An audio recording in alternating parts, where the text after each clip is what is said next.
What is wealth in our modern day society? And for that matter, why is it we have still yet to redefine the word propriety? We have too easily allowed ourselves to be swayed by materialistic illusions, and so we denied ourselves of positive soulful intrusions, and instead we let in stupid things that shouldn't really matter, and we allow those things to internally beat and batter who we are, using them as excuses to not heighten the bar of where we are too afraid to be. And so we think the only thing we have to see is currency, but blind are we all to the fact that money has not only become the worldwide symbol for success, but at the same time has become the #1 reason for stress, and yet we continue to try and convince ourselves that it will bring us happiness. And so it is in this instance that we all fail to digress, as we remain to be human pawns in the world's rigged game of chess, moving only in directions that have been preordained. Our true individuality never able to be obtained, and yet when things don't go as planned, we have no idea who to blame. And so we've created two types of people: the black and the white, the dark and the light, and the wrong versus the right. Each side convinced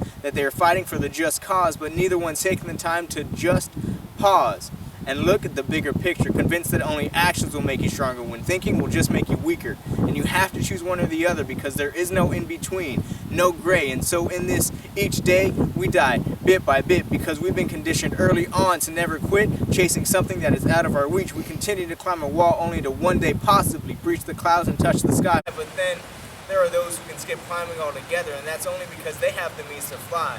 Well, the rest of us have no choice but to try, as they sail on past us in the sky in their jets, rockets, and giant airplanes. We stand standard down below in a jagged and rocky domain, and still they tell us we help all of them by showing them our pain. And yet many questions remain, like, how is it that human life has come to have a fee? Why is it the only way to be independent is materialistically? And is that the only way to do it realistically?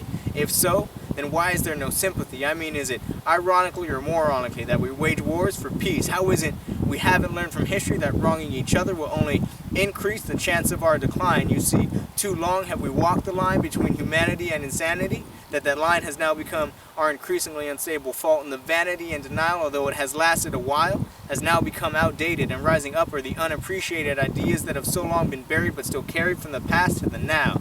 So, no longer will a human life be worth less than $1. Anybody who wishes to acquire just a little change no longer has to worry about possibly being out of range, because the truths we trade in are timeless, priceless, and everlasting, never outcasting any person who wishes to obtain and gain just something simple and forever. The way I see it, we're all the keys to unlocking a greater worldwide treasure. Peace.